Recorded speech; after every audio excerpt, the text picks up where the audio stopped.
Hey everybody, how you doing? This is DJ Hawk, Metal World Radio, and today is, of course, the day, the big day, the Mentors Takeover. Do you want to say hi to everybody? Yes. Sickie J here. Sickie J. This is Heathen Scum here. So, you hear me? Yeah, we can hear you. This is exciting. This is really exciting. There's a lot of new things going on. You guys have gone through so many different things. So we're going to get into some music, and then we're going to get into some interviewing. How's that sound, guys? Sounds great. Okay, so of course I'm going to, play the first song, which is a Suck for Rent. Here we go. Let's rock.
queer.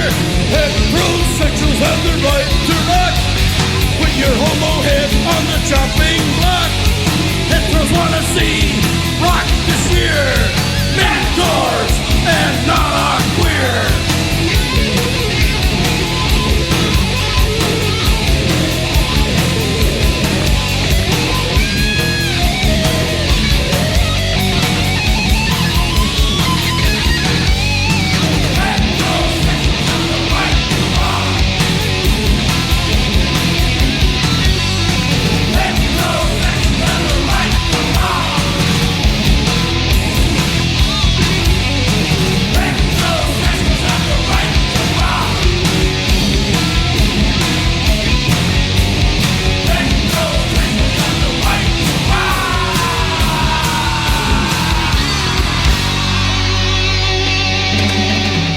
There you go, a little bit of the Mentors with Heterosexuals Have the Right to Rock. You know, I hope you guys are enjoying yourself. So just understand, this is not your normal radio show. This is the best of the best of the best. So, you know, tell me a little bit about that song. That's kind of cool. What song? The Heterosexuals Have the Right to Rock. We wrote it in response to Keel, who had a song called The Right to Rock. So we wanted to explain to Keel that it wasn't just, they just didn't have the right to rock. Only heterosexuals have the right to rock. That is too awesome. So you guys were talking, you know, there's a lot that's been going on with you. I mean, you guys have been around for, 40 plus years, right? Yeah. And through this, I mean, you guys started in Seattle, correct? Yes. Yes. And I love it. So, okay. So there's some things that you guys are doing right now, correct? We have a show coming up on the 15th. Here The 16th. The 15th? So there's 2 shows coming up, depending on what chapter of the band you're going to see. So if you're in Southern California, you're going to see the Mentors with Pentagram. But if you're in Albuquerque, you're going to see Sickie J's Mentors at the Red Gorilla Studios. Oh, cool. So you guys have all just like kind of went off into different chapters.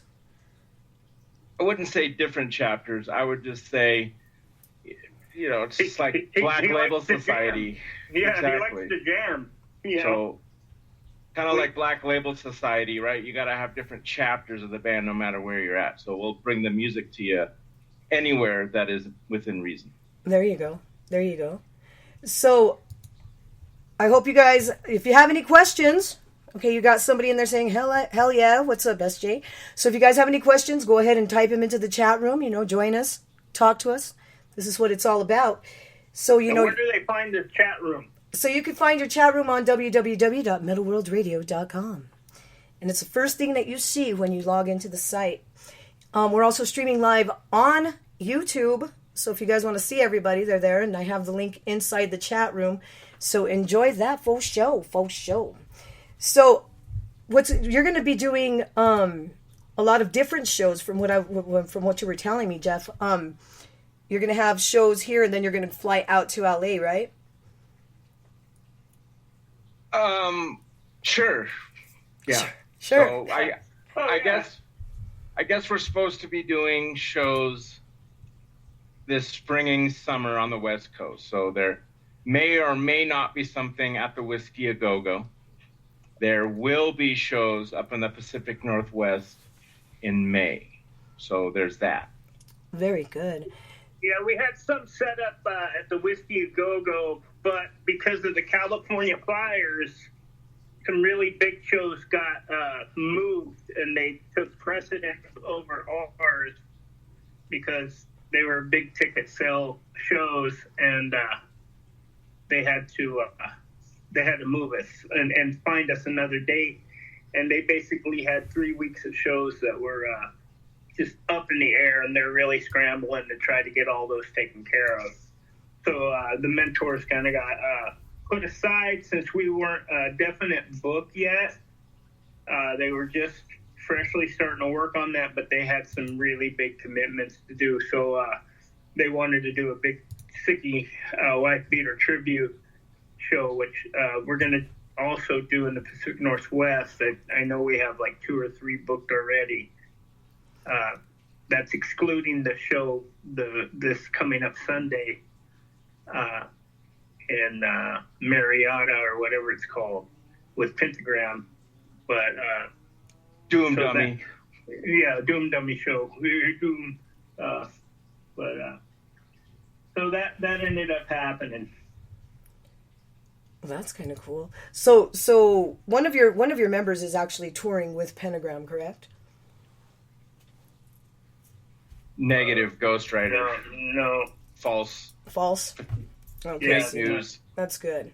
Okay. There is kind of a association, but I'm not exactly sure how that falls into play.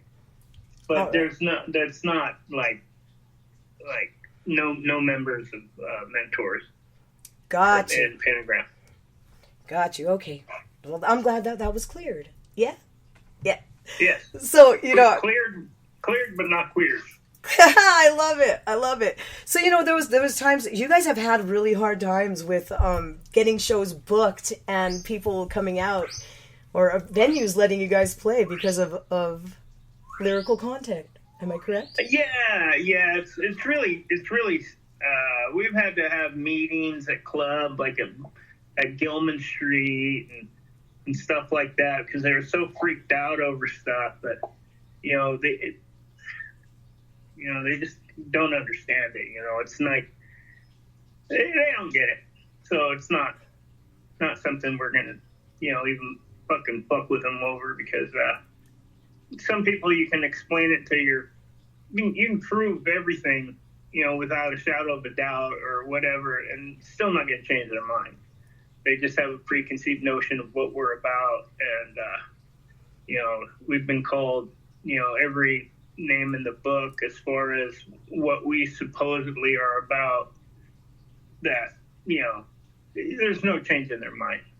Right. Like for instance, Portland, Oregon, right, used to be like lay out the red carpet for mentors back in the 80s, 90s, 5 years ago, 2000s, up until like 5 years ago, right? Like every New Year's Eve, strippers, booze, drugs, coke, whatever. Hundreds of people. Yeah, sure. Pack shows. Like the red carpet was laid out for Mento. The whole punk rock community was there. And then on like a light switch, these Antifa motherfuckers just were cock blocking, rocking, and threatening clubs if they book Mento to burn down. We're going to do worse. So these club owners just started caving, and not only in in Portland, Seattle, LA, San Francisco. So it got really hard to even book a gig. So for a while, the mentors were just relegated to playing people's houses. And these aren't even people that are in the scene. These are people like Harry Potter and shit. They have no idea of the history, no idea of anything. They just think they know because they take it for face value. But, they don't know what we're about. Man, I fought skinheads all my life. I fought Nazis all my life. I busted in rooms filled with, in Oildale, California, filled with Klan members, boxing them, when I was younger and I could do such a thing. They have no fucking clue. But you know what? I know a good fucking joke when I hear it. I love it. Tell one, I love it. Absolutely. So your lyrics, I mean, what's the biggest thing that they give you a hard time about? I mean, heterosexuals have the right to rock. There you go. Rape rock. I like rape rock. Yeah, I mean, rape rock is more of a term to the music industry. Like, when you go to McDonald's and they raise their prices, they're raping your wallet. The mentors raped music and made it about what we want to make it about. Even, before I was in the band, It's more of something like that other than, we go rape women, which is not the truth. We have such high regards. Speak for yourself. But it was rape rock was something that got the mentors and El Duce on Jerry Springer. It was a coined term to create shock value, in my opinion. There you go. Right. I mean, but all those same punks or so-called punks that will be so down on mentors and will complain about us, or wearing a G.G. Allen shirt or back patch or something. Oh, but that motherfucker actually did rape. That motherfucker is a Nazi. But it's okay for Gigi. But Gotcha. mentors, I don't know. Maybe because we know how to play. You actually, yeah, you do. I saw you guys, last time I saw you guys, it was, what was it called? Eclipse? When we did our drunken interview. Oh yeah, in the war zone in Albuquerque. Yeah, that was fun. That was I fun. there? Yeah. Yeah. That was the one I did. Yeah. That was a good show. It was a good show, So we're going to get into some music. If you guys have any questions, don't hesitate to ask. They're here for your beckoning. It's time to whip it into action, if you know what I'm saying. Whip it out. Whip it out. I'm going to try to see if I can see the questions on the live stream. Yes, so you guys, they're in chat. You can talk. Ask them anything you want. We're going to get into this. And right now, the erection is over. That's all I got to say. Oh, no. Here we go. Let's rock. This is Sickie J of the Mentors, and you are tuned in to DJ Hawk. Rock out with your Hawk out only on Metal World Radio, where music is the universal language.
all over. Montag, lieben, glauben, globen.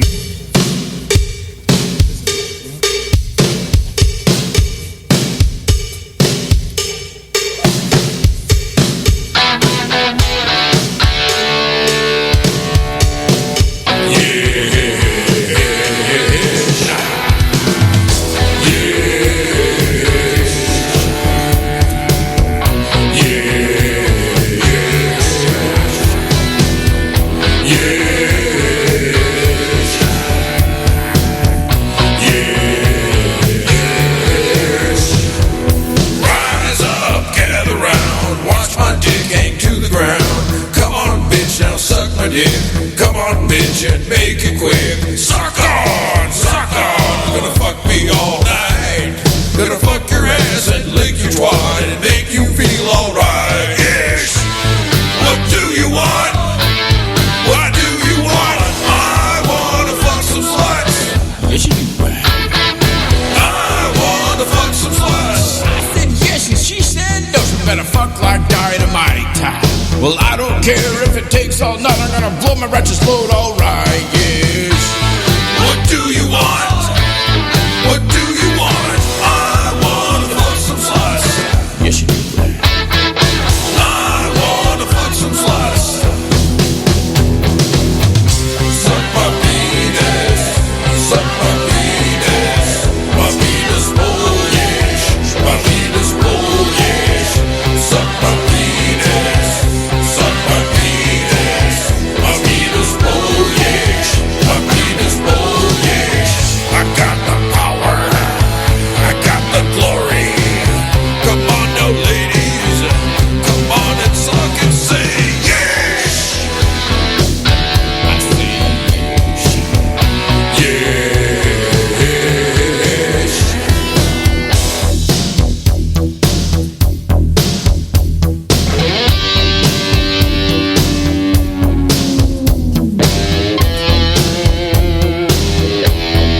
Suck it. Suck it.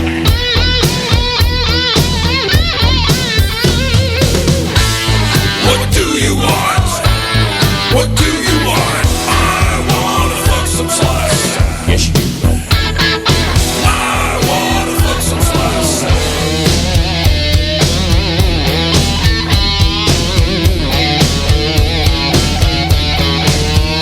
Suck it.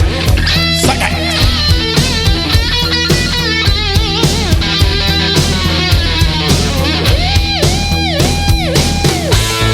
What do you want? What do you want? I wanna fuck some sluts. Yes, I. Suck my penis. Suck my penis. My penis bullish. My penis bullish. Suck my penis. Suck my penis. My penis bullish. My penis bullish. I got the power. I got the glory. Come on now, ladies. Now get down on and say yes.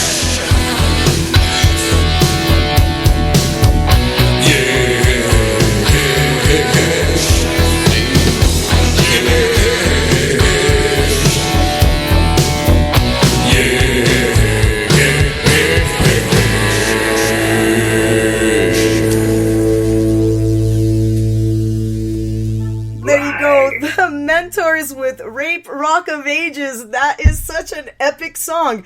So as we were listening to the song, tell them how it came about. Came about because I liked the song and I was going to record it. So we recorded it in my condo in Seattle. And then had Jeff's woman do the dancing in the video. Did the video and the music at the same day. Yep, it was totally righteous. So if you want to go check it out, it's on YouTube. Just Google Rape Rock of Ages. Mentors. The Mentors.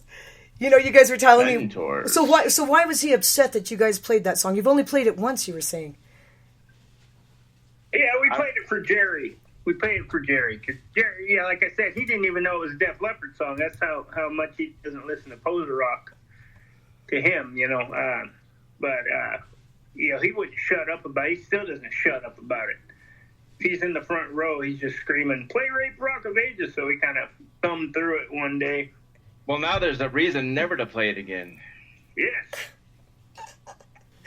So we have Dustin saying, I'm going to stick with Dirty D. That's right, Dustin, my homie. I'll see you Saturday, brother. He's in the Cruster Chorus and Sickie J's mentors. He's holding the mic, singing the rape rock of the good years.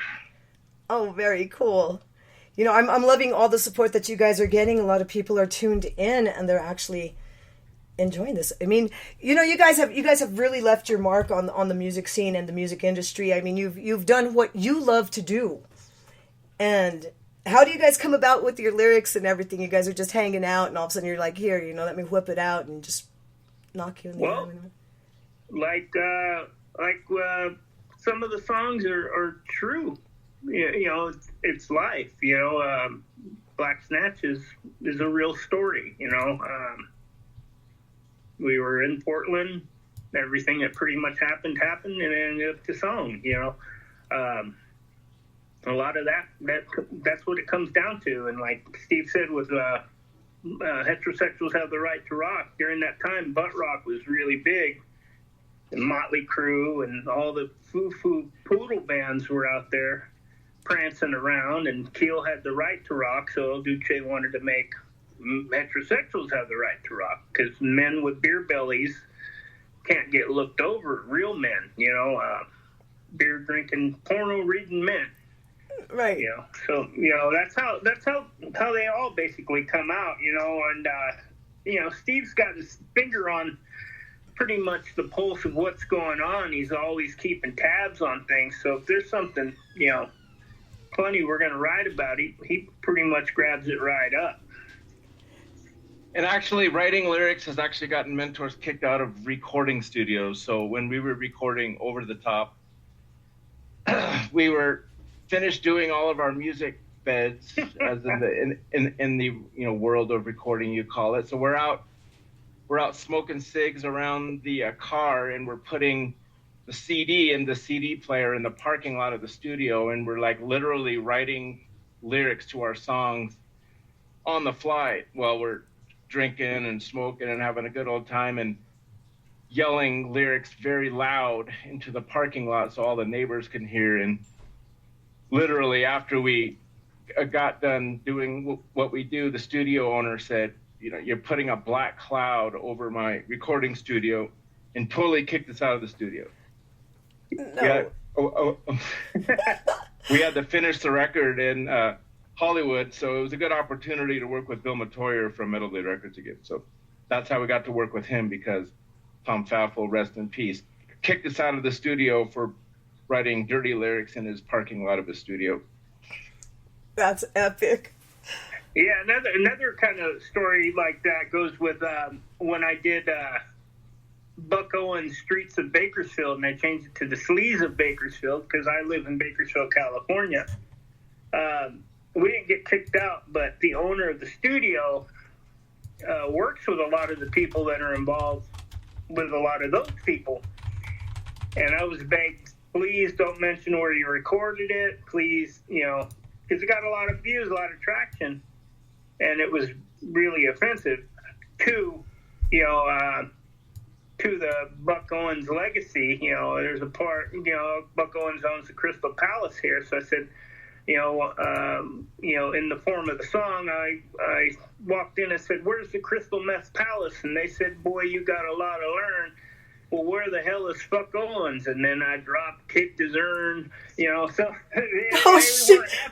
they weren't happy about that, especially because he passed away just a little bit before that. But I had a couple of real bad dealings with Buck Owens, so I didn't have no qualms. Not real bad dealings, but he wrecked in my car, hit and ran me on his property one time, and he said, "Watch where you park, you fat Mexican." Oh shit. Yeah. So and then he took off, and the cops wouldn't even come because it's Buck Owens. He owns the city. So sometimes we get problems with stuff like that. But it's all in good fun. Jack and Dino recorded us. He had no problems, even with the history with Nirvana and all that. He got pissed off, though, because I talked shit about Jack and Dino on Blabbermouth, and that got back to him, and that totally pissed him off. But that's your hearsay. But was that after? yeah, he mastered Over the Top, and he laid out all of the tracks. And then I did some interview after the fact, and I mentioned Jack and Dino in some stupid interview, saying how he, helped ruin grunge, and now he only promotes rape rock. That didn't sit well with him. Yeah, well, it wasn't talking shit, but yeah, hey, it's just kind of funny. That's epic. So, Jack and Dino, if anybody's not familiar, is famous for the Bleach album cover by Nirvana. And the reason it's called Bleach is because when you're shooting up, you clean your needles with bleach. So Shit, Donna. Yeah. You don't contract the AIDS from sharing. It was a big deal at the time. They had Bleach Man was like a bottle of bleach superhero and stuff. So, yeah. We have somebody requesting to hear "Suck for Rent." Should we appease them? Don't you know what's the lease agreement? Yeah. Yeah. No shit. This is really cool. I mean, what what was one of your best experiences when you're dealing with Steve people? start first. Okay, go for it. His experience was getting high, making the Mentor's first record and crack record recording studio. You asked for it. It was a lot of fun. That sounds great. And what about you, Mad Dog? Well, I've had a couple of really good ones, but I would just, and this goes with the Mentors. I go to a lot of places, and I know some people that are pretty big in the music industry. But like one time, I was at Amoeba Records on Record Store Day, and I got friends that are with me that could stand by this 100% that this is actually accurate. Where I'm walking by, and Ace Frehley's doing an autograph there, and then also Wendy and Lisa from the Revolution Prince's band. You familiar with them? They had their own hits at the time. Well, all of a sudden, Lisa, I think is the main singer guitar player, yells out and points. She goes, "That's Mad Dog right there." I had a Mentor shirt on. And she goes, "That's Mad Dog," and I'm all, "What the fuck? This is fucking weird." And I hit them up. I said, "How do you know of the Mentors?" And they're all, "We love the Mentors. Prince thinks Sickie Wifebeater is the greatest guitar player of all time," which I've had Cheap Trick. Robin Zander says the Mentors are the greatest band that ever existed. Tom Petty used to hang out with Duce. Every time I meet someone famous, they got a Mentor story, and they love the band. And that's been my coolest experience of being in the band. One, being recognized by, I always say it's your favorite musician's favorite band. So those fuckers, we're like their secret fucking pleasure, I love it. And that's crazy to me. Like everybody. From Metallica, James still wears a Mentors patch on his war vest to this day, So that's kind of cool being involved with that history and something that's revered by some real motherfuckers. Straight up. Real motherfuckers love the Mentors, and people that don't matter will cry about it. Right. You guys pretty much have influenced a lot of bands that are here now, with a lot of the things that you guys have gone beyond the envelope. You've pushed it. You're like, okay, let's see what we're going to do. Let's see the reaction. And, I mean... Some of it's been shit like from Guar taking ideas from us, or other bands, doing the same fucking thing. They, you got your Ghouls and a lot of bands tapping into it a little bit, but that's all good. That's all tip of the hat to me. But there's a lot of bands that really look up to the Mentors, and it's crazy. It's crazy, and that's my favorite. Except for like a few shows, like we had some really killer ones at the Roxy. The first shows back, at the Whiskey after Mentors got banned for so many years, and like 30 years or something. which were great times, you know, playing overseas, you know, big shows in Rotterdam, you know, those great times, man. You know, 5,000 people in the audience in front of you. It's a roar of people, you know, and they respect it because they know the history. And you know, America's a lot different than Europe on that. You know, where if they love something, they love it forever. Here in the States, oh, I used to be into that when I was younger. Not over there, man. They love something, they always love it. You know, so that's kind of a whole bunch of my favorite stuff in there. That's Sickie J? pretty- I don't even know where to begin. I mean, all those endless amounts of memories in the memory bank from tours we've done, just hanging out with Sickie. I mean, getting to know Sickie was a trip. I mean, I'll tell you a funny story. So we're driving home from a studio we recorded. So we did this. I was in this band called the Northwest Breeders before I was in Mentors. You know, the Northwest Breeders played Mentors, you know, and did all this shit. And a Sickie got a wind of it through a friend of ours called Gumby. So anyway, I end up meeting Sickie, and we end up going into the studio to record for some Mentors tribute record at the time. This Ryan Weiss guy did some Men in Hoods or whatever. So we recorded like On the Rag and Rock'em Sock'em and some other songs. And then on the way home from the studio, Sickie had just gotten a DUI or something, and he had a blow and go device on his car.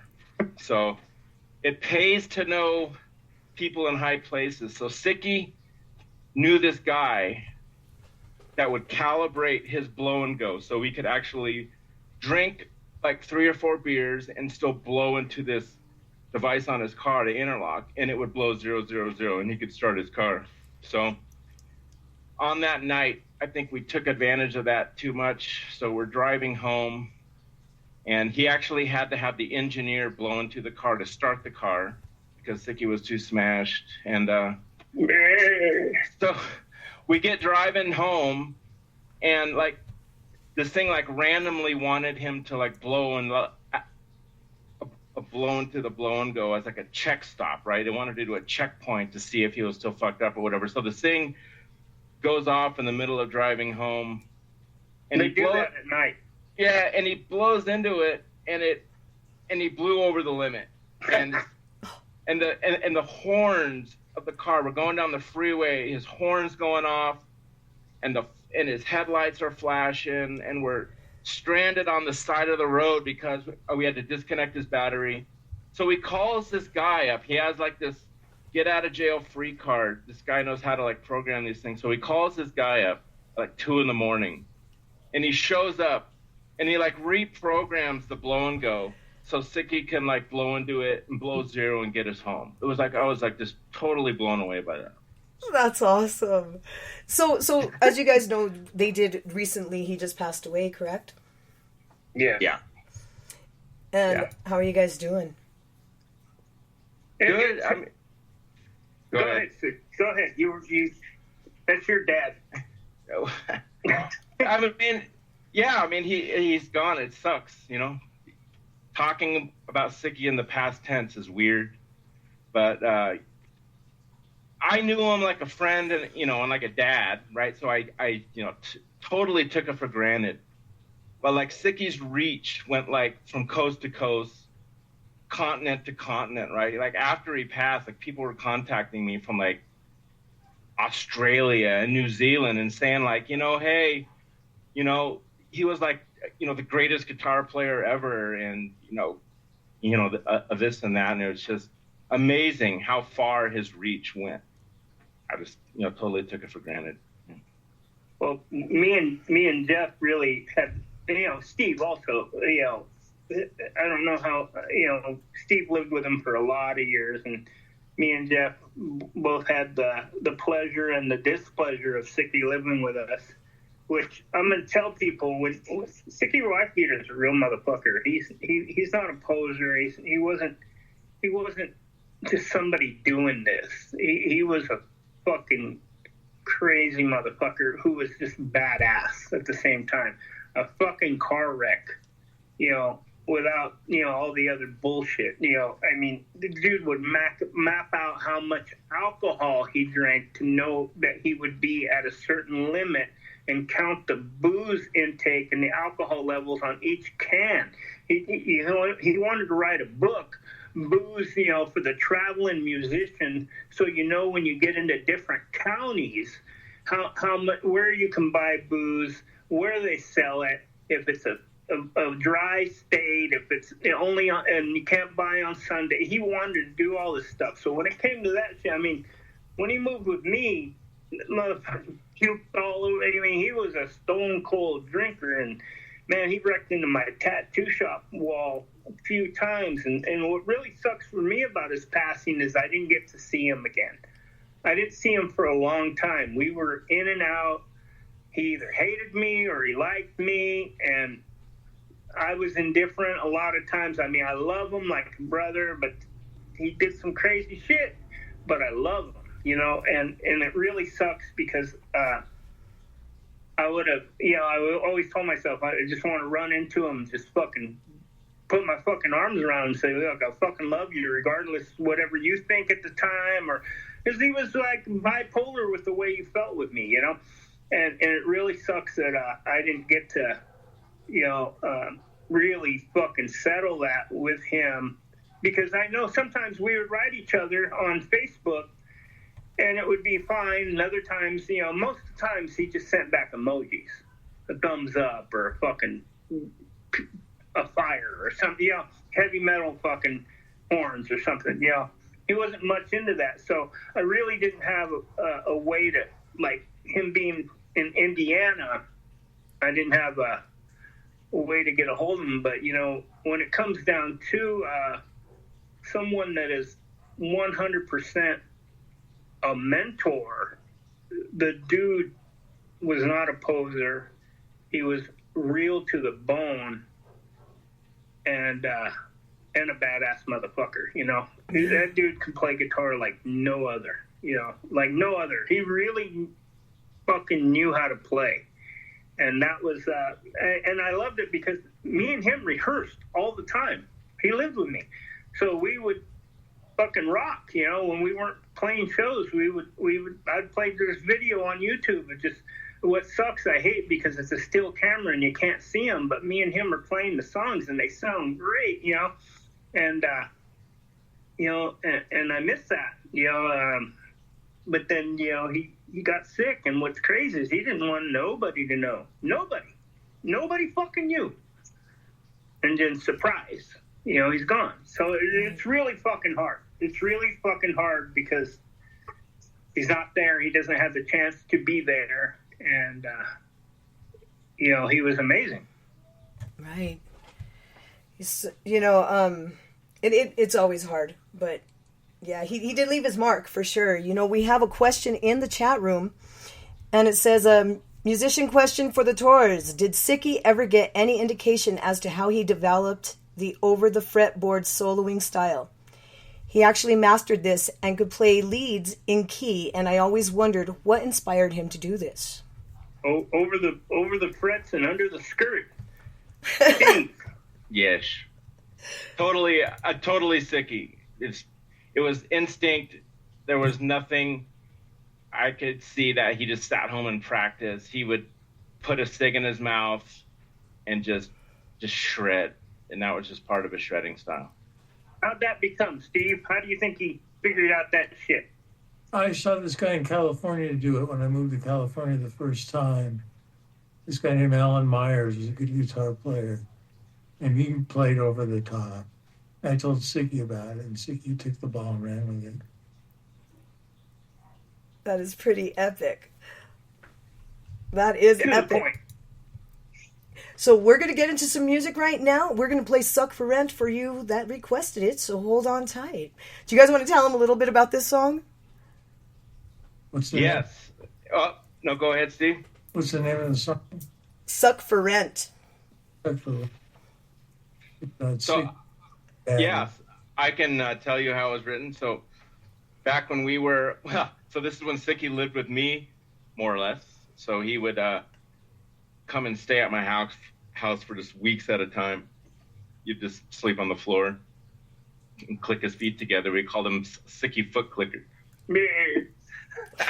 Anyway, so we were had the idea to record Over the Top. I don't think Mentors had recorded a record since Duce demised. So, the band said, okay, we're going to do this. And while Sickie was staying with me, he went to his storage unit and he got out all these old cassettes of all these old riffs that he had. And we just listened to them like Van Halen did on Different Kind of Truth. There were a lot of songs came from those cassette tape riffs, Execution Date, Young, Fresh, Tight, Sweet Stuff, and Suck for Rent. So we all just sat around, rewrote the song. El Rapo came up with some killer lyrics. We rehearsed it with a couple drummers, and then it ended up on the record how it is. So totally killer. So, great experience. Dustin is saying, yo, it's Dustin. Let me know if you want me to call in. I'll see you on Saturday, buddy. And he's saying, this is awesome. Tell Broy I said hi. Yes. Yeah. You just So they're saying hello to you, and that's on YouTube chat. So here we go. We're going to suck for rent. Ha! You know what? I'm going to shut the fuck up right there. Here we go. Let's rock. Your lease agreement. Yes, the lease agreement. There's some truth to this. Oh my God. Here we go. Let's go.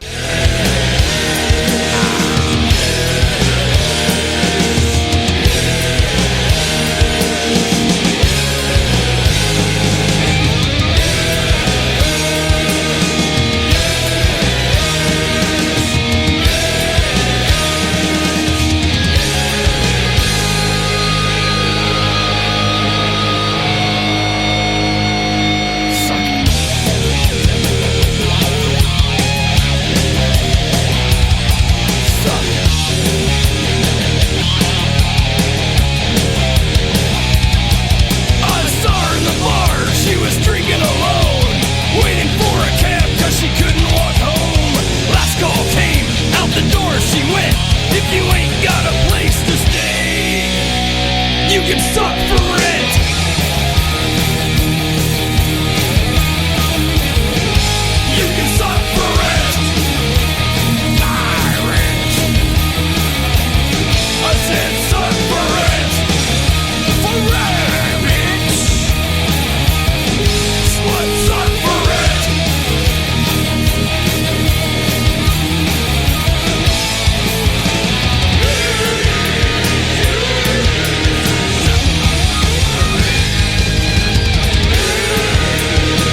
Okay, there you go. Some suck for rent. And I'll tell you what, we just saw a comment inside the chat room about, the mentors going to Australia.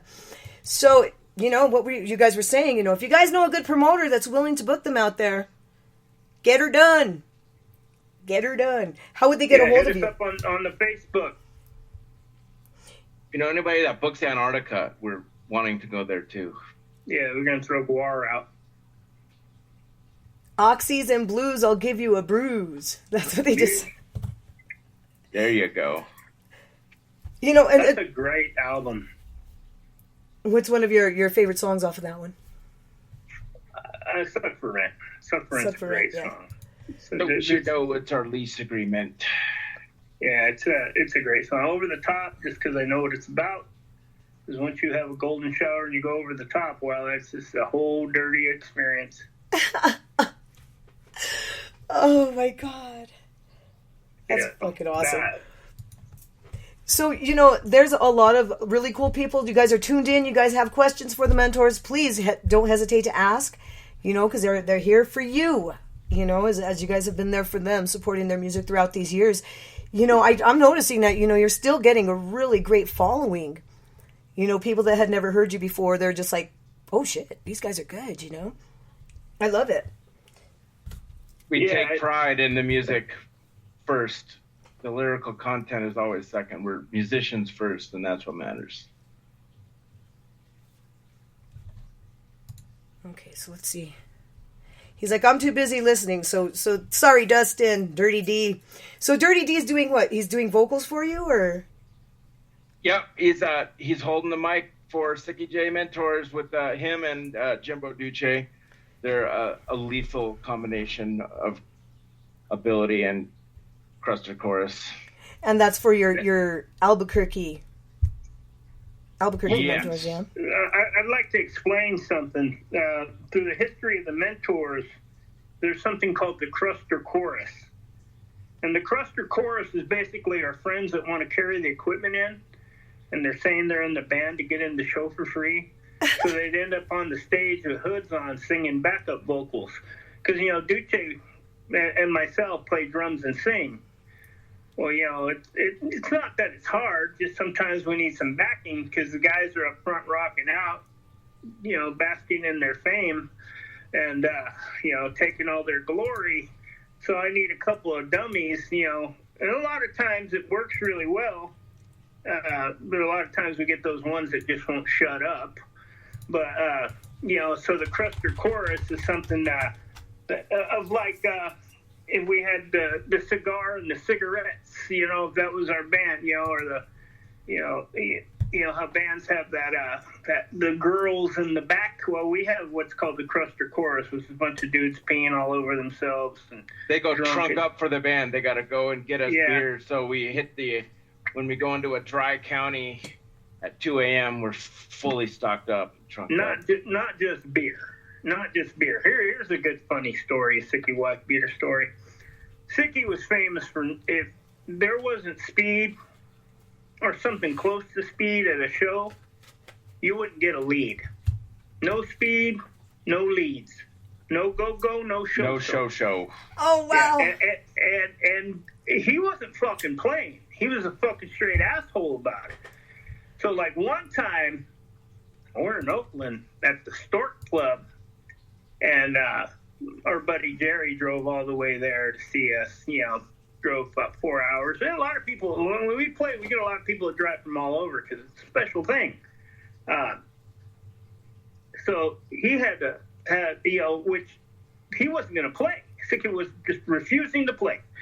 And, he probably couldn't, because if anybody's familiar with the band, they know that Sickie would be asleep in the van until the moment we play, and then when we're done, pretty much go back to sleep, unless he had some speed. Oh, wow. And that's just the way it works. So Sickie, in all his glory, the bouncers at the club were about to beat his ass and everything, and we finally Jerry scored him some Coke. I think it was Coke. It could have been speed. Could have been laxatives, for all I know. And, man, Sickie had no fucking problem lining that shit out on his Marshall head in front of the whole fucking crowd and then just ripping. It was like snort, snort, snort. I mean, I'm not talking little lines. I'm talking gaggers. Oh, shit. You know, and he'd do it, kick back, hit the drip, take a fucking drink, and like a fucking madman. Well, the guy figured out how to take the time release off of Oxycontins and do the same thing, right? So that's how the song "Execution Date" came to be. Him and El Rapo would take an 80 Oxy. I don't know if anybody did Oxy, but they came in white ones, the original Oxys, the white, yellow, pink, and blue. So I think the blues were the 80s, and he figured out a way to take the time release off. You get it, and you go with hot air, and it takes the time release off. He'd crush that shit, snort the whole motherfucker. Now, I had a friend, this was crazy, I had a friend that did drugs all the time. He took a little piece of Oxycontin because he had a bad toothache. This guy, you know, my buddy Zombie, rest in peace, who wasn't a lightweight in any way, but that was the first time doing Oxy. And it was like a minuscule piece. He took it, boom, he died. They had to come and save his life, which was crazy. Oh, shit. So Sickie was getting the whole pill, crushing it, snorting it. Nod. He would do what's called the Sickie nod. He would look at himself in the mirror. He would stand and he would stand and look at himself in the mirror for a good hour at times, and I would like knock on the door like, "What are you doing, Sickie?" And he would he would fall asleep standing up, like looking at himself in the mirror. Wow. The weirdest shit ever. I got video on YouTube having fun with Sickie, and you know, it's just like he's loaded on oxys, and I'm driving around just fucking poking at him, and he's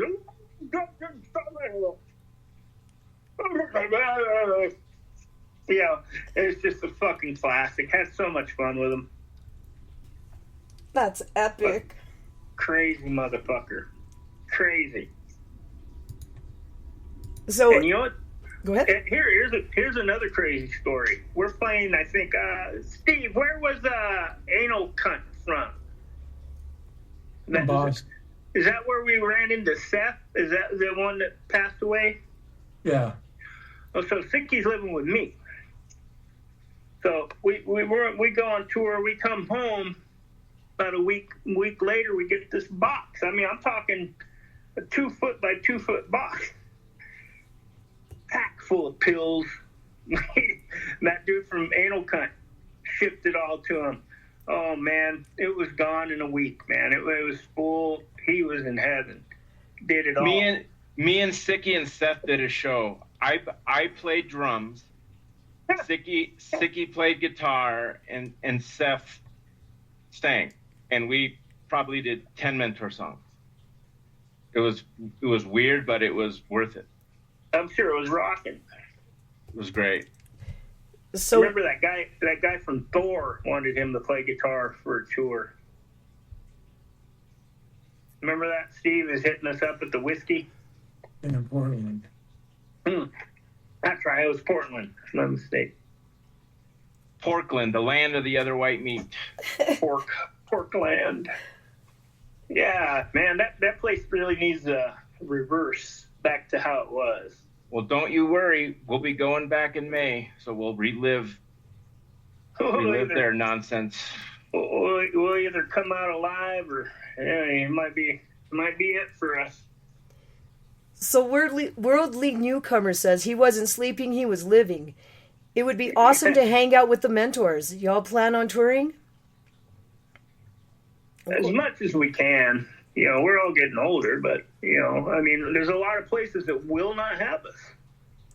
And, you know, hopefully things change, but, you know, I mean, you know, the comedians went through it, you know. I mean, just imagine what it's like for us when a pretty normal comedian can't even tell certain jokes. And that's comedy. You know, I've always told people you can take the same joke and put music behind this, and what was a joke is now offensive just because there's music behind it. So, I mean, we get looked at in a whole different thing, you know. and you know, you don't know how many times we booked a full tour and then 75% of it's canceled.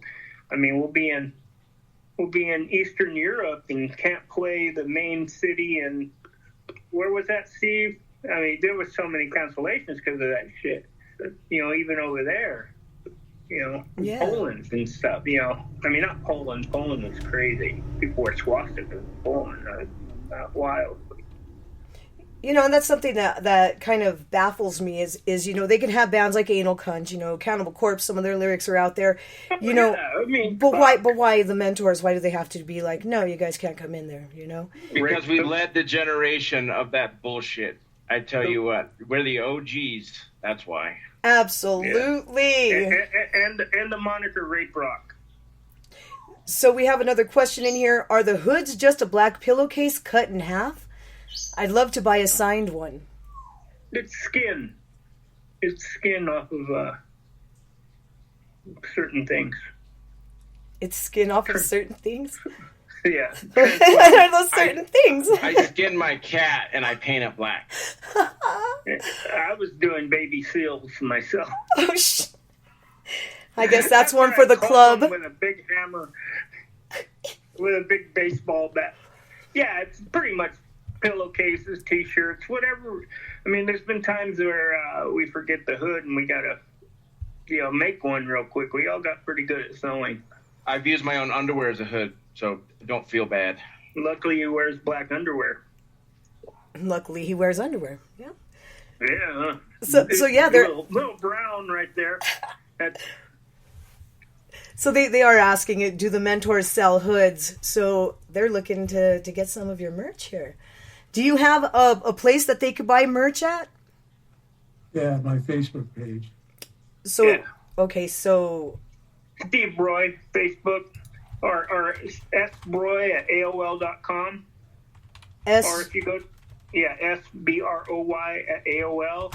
Or if you go to the Mentors Facebook and you tell me that you want something, and I'll give you Steve's info, or, you know, give him the info for it, which we've done many of times. You know, you just if that's easier for you to find the Mentors on Facebook, or if you go to Instagram /the Mentors, you'll also get him. But I don't know how proficient he is at getting back to people on that.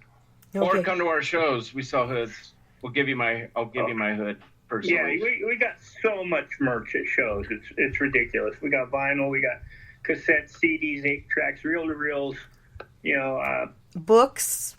There's there's a whole generation of shit in there. You know, it's just, you know, it's funny. You know, here's a funny story about Mentors on tour, especially with Duce. He'd pass out on the shirt boxes. At the time, they had white shirts with the black hood design, but you'd get them and they'd be yellow all over it. Fucker passed out and pissed himself on it. Oh, so there's God. a lot of people out there with Duce DNA attached to their shirts, so you never know. It's a bonus. We should actually charge more, but we don't.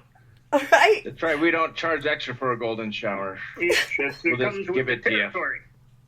You know, and then we go, you know. Right. So Big Chase says having Sickie's baby on YouTube. That's what they're saying. They want to have your baby. Yes, well, there's an older song called Having Sickie's Baby. And then we recorded it, I think, again in 2010. It'll be on, I'm doing a best of Mentors vinyl. I'm trying to get the money. The problem being with that is a lot of people won't even manufacture our vinyl. Really? That I've gotten in touch with. Yeah, there's no way will I do it, you know. You know, their company doesn't want to be involved with it, you know, and they're a manufacturing company. And the ones that will do it are really expensive, like disc makers. They don't give a crap, but it's really expensive. You need to get a record presser. So the guy from Dead Moon used to make his own records. So I think we should do the same. That would be epic. Put them in a brown shit bag. So they're saying, where will the next show be? And so the piss is free. Yeah, the 16th in Marietta, California. It's kind of by Riverside, like 40 miles or 30 miles from Riverside, California. We're playing this Sunday, the 16th, with Pentagram and a bunch of stupid bands. And then, of course, you want to see the Albuquerque show, which is going to be on the 15th at Red Gorilla Studios. So, guys, you know, this is something that a lot of people don't really get, is that it does cost a lot to create merch. It does cost a lot to get your records and vinyls out there. How could they, you know, what's the one thing that they can do to help you get to the goal that you have in creating your vinyl? Well, I had some people with some really good ideas for this best of double record vinyl set that I want to put out, but I'm not willing to take anybody's money up front, like have a pre-sale. I don't believe in that. I need to get the money together myself and put it out there. And if they buy it, they buy it. If they don't, they don't. I'm sure I'll make my money back on it. And that's all I care about, is making my money back. And I'm not trying to make money on it. But, you know, as far as that's what I'm trying to do. And people are trying to, like, hey, we'll have a pre-sale and a bonus.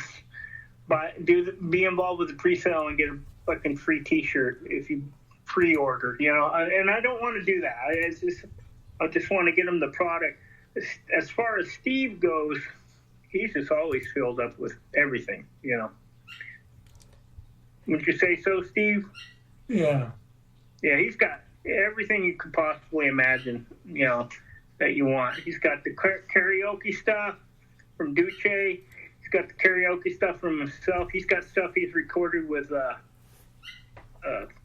Pungent Stench. He's got stuff, you know, different projects, all the Mentors history stuff. He's got vinyl, you know, the re-release of, I forgot what album it was. What's the Black album called? Rock Bible. Rock Bible, yeah. Rock Bible just came out. I think it's a double record set, right? You there? Yeah, I mean, is it a double record vinyl set? Yeah.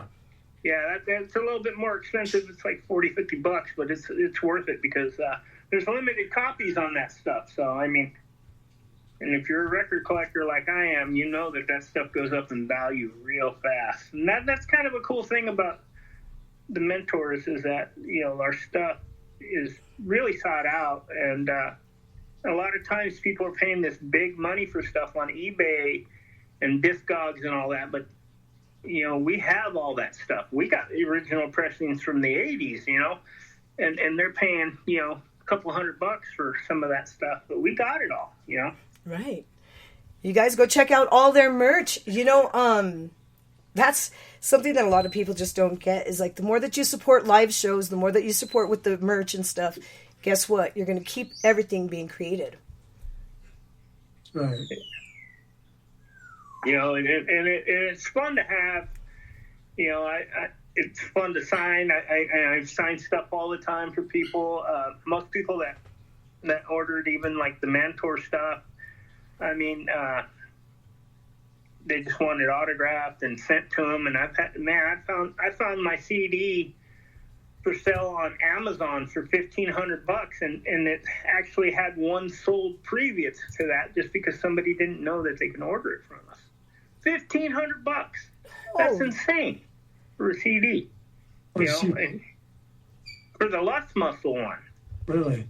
Yeah, and I throw it on eBay, and it gets and people bid on it. It gets above $50 all the time, and I always have it. There's no shortage. It's not like it's never not on eBay, you know. Right. But you know, if people, you know, go after it, and any Mentor stuff we throw on there sells, you know. So they're asking, what's the name of the venue in Cali that you're going to be playing at? Oh shit! The brewery. The brewery? Yeah. Yeah, in Marietta, like I said, with Pentagram. Hey, that's where the guy. That's where the dude from G.G. Allen lives. His brother. He's from there. Yeah, he's going to be at the show, I guess. What's his name? Merle. Dino? Merle. That's right. Merle. Dino's the dude that sticks the drumstick in his ass. Oh shit. Yeah, he's in New Jersey, I think. I guess he likes real wood, huh? Yeah. He likes to take it up the keister. I'll tell you, he's like an old hippie or something. He's the nicest guy in the fucking world. I don't know how he got fucking lumped in with those guys, but... I mean, I let him borrow my drum set one time. Like, a true story. So Mentors were playing with the Murder Junkies in Tacoma, Washington, and they asked to borrow our gear, and we were stupid enough to let that motherfucker use our drum set. I let him use my drum set a whole tour. Well, I mean, so did he get it back in one piece? No, he's totally fine with it. Yeah, he didn't do nothing fucked up. But, what's funny, he's butt-ass naked, and everyone's like, especially, some of the band guys would be all, Dino's naked on your drum stump. I got a rocking sock that's cloth on top, comfortable-ass drum set. I'm like, I'm sure my sweat, swamp ass is way worse than him being naked on my drum set. See, that's almost gay. You got to be gay to do that. I'm sure he's gay. We'll see. Well, I mean, he puts a drumstick up his ass, Oh, shit. Toolie That's like a dude saying, well, I think if I only suck dick once a week, I'm not gay, right? No, you're not gay. You're all Slayer doing it. Yeah, it's all good. Oh, that's so funny. So they are requesting to hear SFCC. Cooking clean, baby, it's your daily routine. But, times have changed. Even women have radio shows now. Right. Look at that. Or own radio stations. Crazy. So we're going to give them a little bit of the SFCC. Hold on tight, guys. We'll be right back with the Mentors. Here we go. Yeah.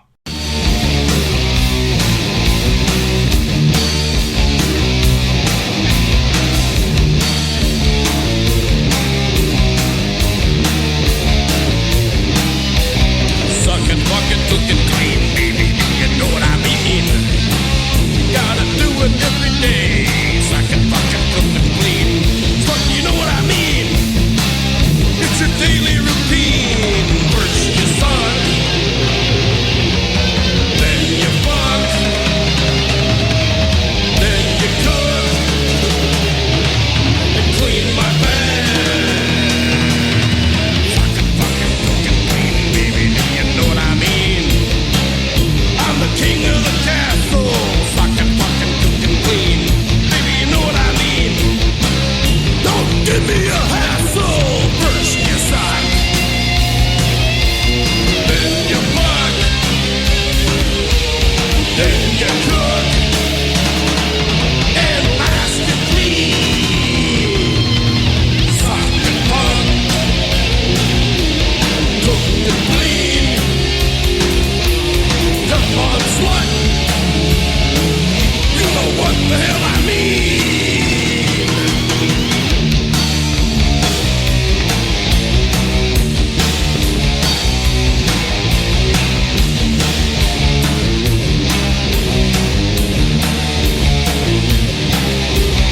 If you wanna please your master, you gotta do it faster. If you wanna be my wife, you gotta do it all your life. First you suck, slut, then you fuck, yeah, you thumb your head, then you cook me lots of food, then you clean my bed, wash my socks, scrub my ass, draw me a bath, bitch. Then you cook me a feast, yeah. Then you clean, scrub my bed thoroughly. Fucking, cooking clean, fuck, you know it's your future. You know what I mean. Sucking, fucking, cooking clean. It's your daily routine.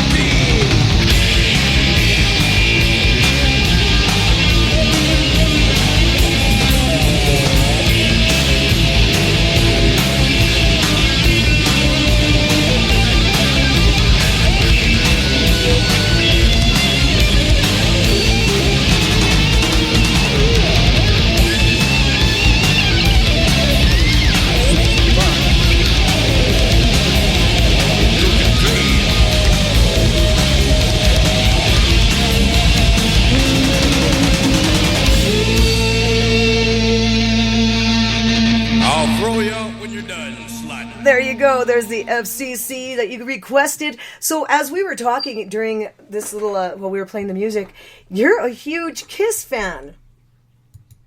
Yeah. That is pretty cool. You know, you're showing some of the stuff that you have. You guys can actually see it if you're tuned in on the YouTube. You can see some of his collection that Mad Dog has. That's pretty epic. I got a Kiss band. I've got to know the guys. I got to hang with them. Flew me out to Mexico City with them, hang out. You know, it's like I said, I hang out with a lot of different people. You know that you know end up being like Gene Simmons says he loves the Mentors. You know, right? You know, we're just talking too about the book that you have out. There's a book out, right, Steve? Yeah. So do you want to tell everybody a little bit about it? Yes, 396 pages. It's not small. It's a big book. It's a comprehensive look at my life with LDJ and the Mentors. And you, Truth is funnier than fiction is the title. Truth is funnier than fiction. Is that? It's only available for me. I don't sell it on to anybody else. Well, there's a few on eBay that get sold. That's about it. Some great pictures, great stories. Yeah. So yeah, you and the only way you guys can get it is if you go through Steve, and also if you go to their shows. You know, the more that you guys go to the Mentors, or the more that you request that the Mentors play in your city, guess what? All this band bullshit will go away, and they will actually be able to rock your stages. You know what I'm saying? Yeah. 100% correct. You know, I just find it so strange that, you know, you guys have been around, you guys are the staple, and all these other people are able to play somewhere else, but you guys get, you know, boycotted. You guys have protesters and all kinds of shit. Chris Barnes gets a lot of heat. You know, there are the people that do get a lot of heat for it. But, you know, it's just, like I said, nobody complains about Gigi. You know, they'll complain about Mentors with a big Gigi patch on their jacket, you know?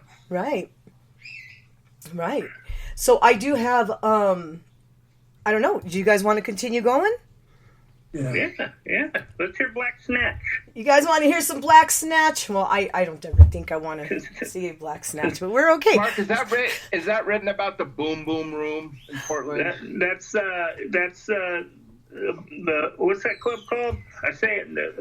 The Safari Club. The Safari Club, because we were staying at the Motel 6 next door, and pretty much everything in that song is 100%. I mean, Portland was so great. I mean, so me and Sickie and El Rapo would always just take the train up, because we know once we got there, there's no way that we could, you know, get around by car. So, I mean, you could literally take a train from Seattle to Portland in a couple hours time, totally booze it up on the Amtrak bar car. You know, you get off at Amtrak station, you walk 2 blocks to the strip joint capital of the world. I mean, there is more strip joints per capita in Portland than anywhere else in the United States. So you could just go booze, see tits, and then go rock.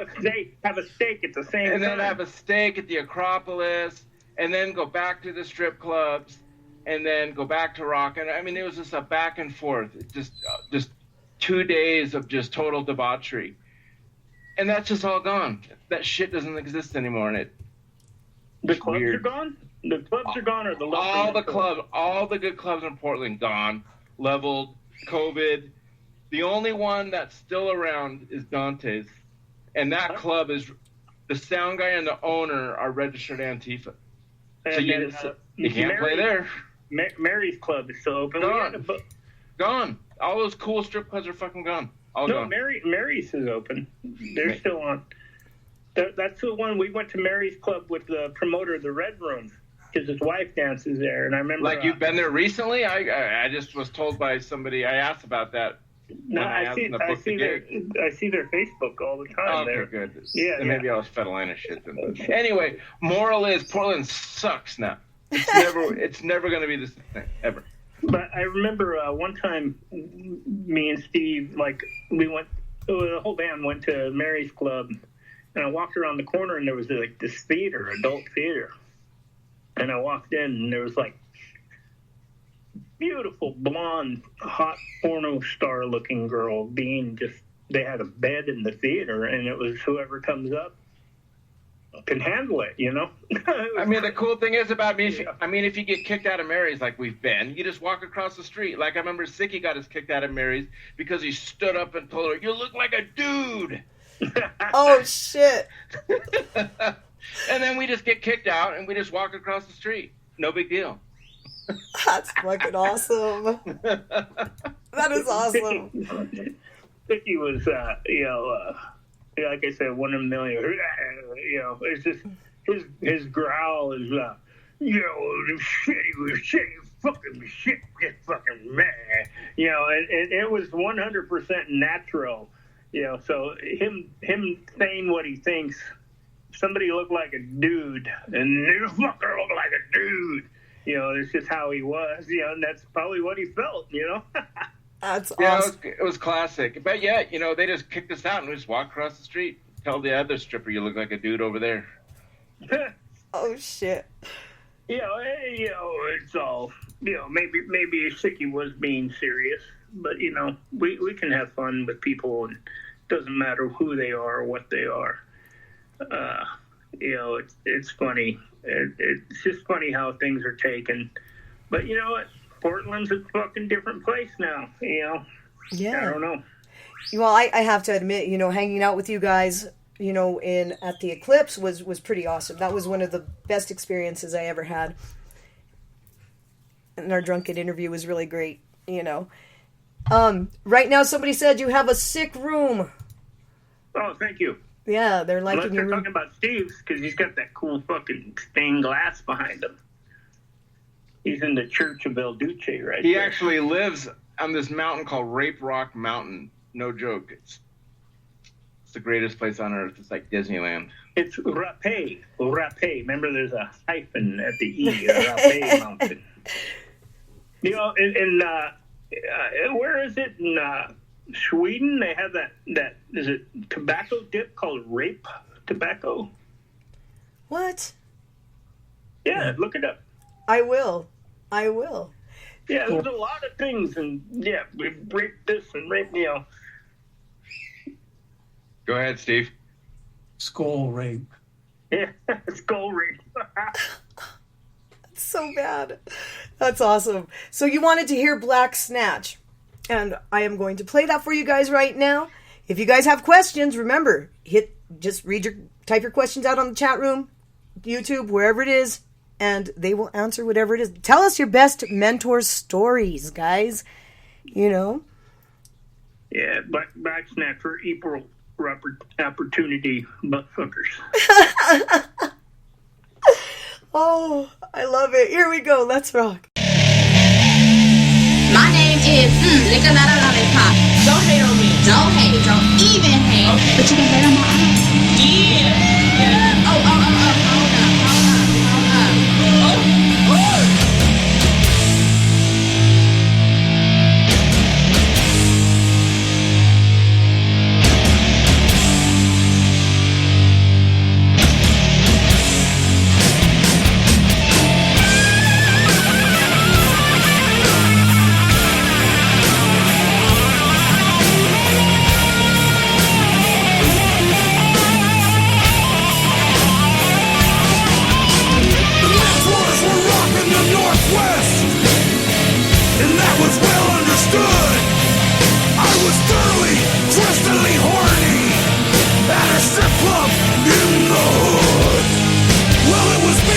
Sickie and Heathen, we had a room next door.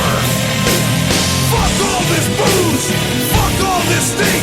I found myself 3 black whores.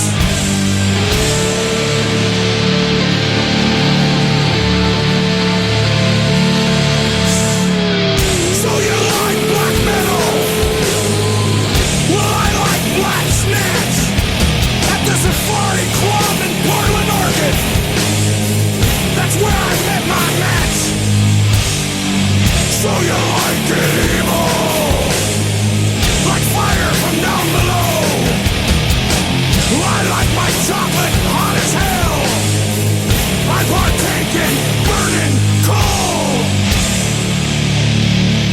They look like Destiny's Child, and I was ready to rock. I had two licking my nipples, and the other one sucking my cock. I like the big black sweaty one, straight from the pumpkin patch, with a yellow Tweety Bird t-shirt and purple Laker sweats to match. Yeah! So you like black metal? Well, I like Black Snatch at the Safari Club in Portland, Oregon. That's where I met my match. So you like it evil, like fire from down below. I like my chocolate hot as hell. I partake in burning coal.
There you go, a little Black Snatch.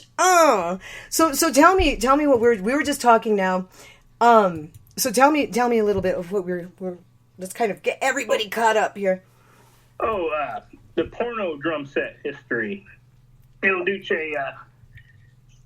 had put porno, like, glued it on his original drum sets, and I kept the tradition on going on. And I remember one time being at the NAMM show, and I was playing in a band that was signed to a major label also, just as a guitar player, touring guy. And, I was able to get like a couple of endorsement deals from a couple of companies.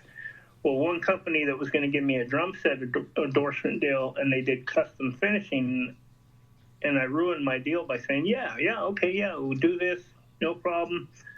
I get this drum set. Cool. What do you want it to be? We can put anything on it. I go, could you put pictures? I go, yeah, we can put your kids and put, wife, whatever. Okay, I want a bunch of porn, and I'll send you what porn I want. No. That was it. I was out the door. No more help for Mark. Oh, shit. So, go ahead. Huh? Which one? Trick. Rick. Trick. TRICK. It was all aluminum drums. I ended up getting drums from them and then covering them myself. Yeah. And then a couple of the drums got stolen at a gig. Oh, no way. And it was a riot. The porno kits are in demand. Yeah.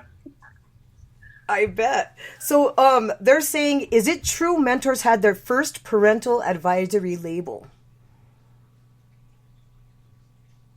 Go ahead, Steve. Because we caused it. Yeah, it was definitely because the mentors brought on the PMRC thing. There was a preacher that was exclusively using the mentors lyrics, and then he would do it in his church meetings he'd have in Washington, D.C., and then it became in the Congress. So in Congress, a congressional meeting read it. And then that brought on the Filthy 15, which was Wasp, Twisted Sister, and everything else. But the funny thing is, since the mentors caused it and brought basically way more attention to the mentors than it would ever have, they didn't put mentors on the Filthy 15, probably because they were afraid of making it more popular than it already was or became. Helped sell a lot of records. And that's usually what does it, right? Yeah. No, like they said, no, any publicity is good publicity. That's right. So if you go watch the VH1 movie called Parental Advisory, Story of the PMRC, you will see Jason Priestley of Beverly Hills 90210 reciting the lyrics to Golden Shower. And laughing his find ass it. off. It's funny. It's the fucking funniest thing ever. I'm going to have to check it out. So who this is? It's on YouTube. The full movie's on YouTube. I'll go check it out. So this one says... And after those PMRC hearings, Frank Zappa decided to steal mentor lyrics for one of his songs, Golden Showers, and then also Anthrax decided to quote Golden Showers in their famous Anthrax rap. I forgot what I am the man. I'm the man. Yeah, you got to get the long version where they say, I want to smell your anal vapor and use your face as toilet paper.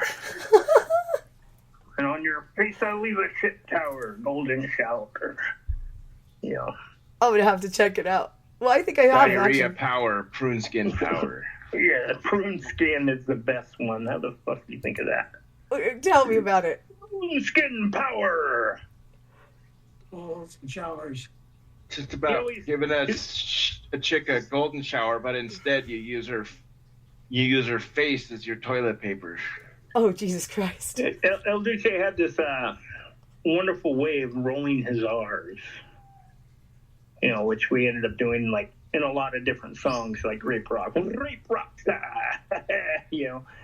always rolling the R's. That's awesome. I'm really enjoying this. Like, this is the most... Thank you guys so much. Seriously. Well, thank you for having us. Yeah, we got to do it again. For sure. Anytime, every day. Every day we could. I'm telling you. Mentors Radio. Mentors Golden Shower Hour. That's a good one.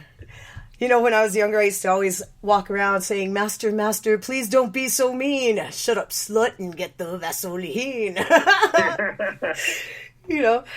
Woman from Sodom.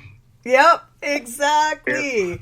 So they take it up the bottom. I don't think anybody uses Vaseline anymore. Only the real hardcore biker gays, because it says it causes them heat and friction, and they like it more. Fucking awesome. So you know what? I'm gonna actually play it. I have to. I'm gonna play Women from Sodom. What version? Which version is this one? Sex, Drugs, and Rock and Roll? Yeah, that's the classic one. Yes. So here we go. We're going to have the Women from Sodom. And then we're going to come right back. Remember, get your questions into the chat room. This is epic. That's all I got to say. Here we go. Let's go.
You're so lucky you have my jewels in your mouth.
There you go. That was Women from Sodom. I'm telling you guys, this is the most epic experience ever. So you have some really good questions in chat. So one of them that I really want to know is, which one of you guys had the most STDs? Wasn't me. No, remarkably, I've never had one. It was Sickie. Sickie has. Sickie? Yeah. And then what they're asking is, what's the mentor's drink of choice or drug, whatever you prefer? Hash. He said hash. I say Norco. I say Theraquil. So, yeah, this one's saying, gargle my balls, classic. My brother used to say that all the time. He used to go around the house, gargle my balls. I'd be like, oh my God. Because he's the one that introduced me to the mentors. And, yeah, this is... You met us before? Well, he introduced me to your music. Oh, okay. You know, so I'm this little tiny punk kid. I was being a smart ass. Oh, yeah, I did meet you before, though. I know. Okay. It was a very interesting meeting, so to speak. But we're going to definitely do this again. Was that you dancing on the stage? No, that was me bitching. I was all livid that night. It was a horrible night for me anyway. I had to deal with the next. I was like, oh, fuck. If you're throwing a gig, that's not a good night. No matter what you try to do, you got too much to do. I was like, man. But it was basically a dream come true. I'm not going to lie. You know, I've always wanted to see the mentors live, so I got to see you guys live, and now I get to talk to you. So this is amazing. You know what I mean? Yeah, we had the dual axe attack that night. Yeah. That's right. I don't think I've ever played guitar with Marc Duce on another guitar before. But it was the first time, and then we had the Italian Stallion on drums. Mm-hmm. Where is Manuel? I told him to join today. He never got back to me. I wonder how he's doing. Eating spaghetti. Yeah, fucking pizza face. Yeah, so he was from Italy. That was the drummer that you guys had that time. Yeah. So they're asking, or they're saying, Steve needs to bring back the Mentors News Network on Facebook. Funniest posts ever. Yeah. Yes, that's true. And the Rock Court was always good. Sickie J and Heathen's Rock Court. Yeah, see, we're the judge, the jury, and the executioner. Yeah. All in one. The Kangaroo Court proceedings. It's like, we do Rock Court all the time. Karabi's Motley Crue or Vince Neil's Motley Crue. What do you say, Steve? Robbie. Karabi. What about you, Sickie J? Karabi. Yeah, definitely. definitely. So as far as Vince Neil, he can gargle balls. I heard he crashed his own plane. I don't think he was on it. I was waiting for some big news. But his girlfriend was on it, right? Oh, I don't know. That's one way to get out of a relationship.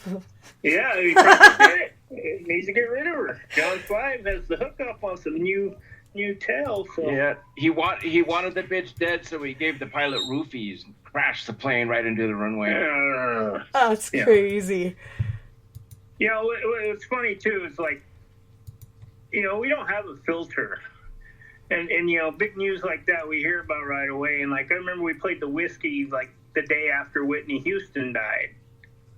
And we go on the rant about how, you know, Bobby Brown sold her the stuff. Oh, we sold Bobby Brown the stuff that killed Whitney. So technically the Mentors might go away for a while because, you know, they might come after us because, you know, shit like that. You know, there's nothing sacred. So, you know, we make fun of everything. That's Even awesome. ourselves. I love it.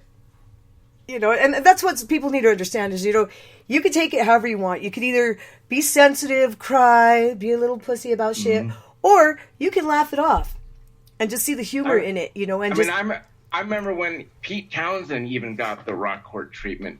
There was a joke we had is when the big hand touches the little hand. That's when it's time to go to bed, Pete Townsend says. Oh, that's crazy. The cold seat is what he said. The cold seat was a good one too. That was Duce and who was that? Wally Steve? George. No, No, that was that punk bitch. What was that bitch's name? That punk bitch from that old club. Tequila. Yeah, that's right. The cold seat was a complimentary thing to the hot seat. Ah. The Wally George thing, but the cold seat was Duce and that punk bitch, whatever her fucking name was. And they're saying the cold seat offered the pilot $50,000 That's right. Vince Neil wanted his bitch dead, so he paid the pilot $50,000 and gave him a bunch of roofies. Here, just do it right. Do it right. We want the plane nose down onto the runway.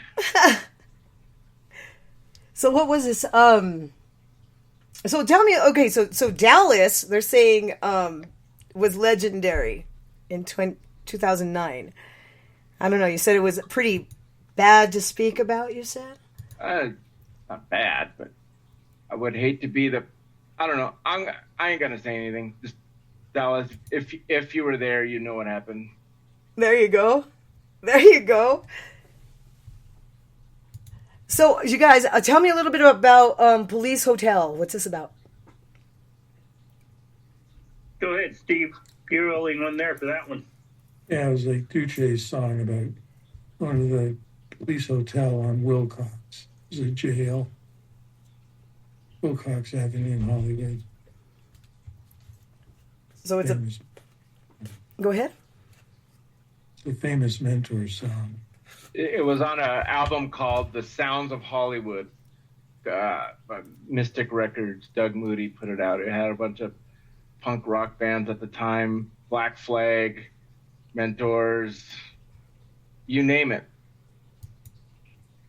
Tequila Mockingbird from Cold Seat. Yeah. Yeah. And now they're saying win a dream date with Sickie J. Yes.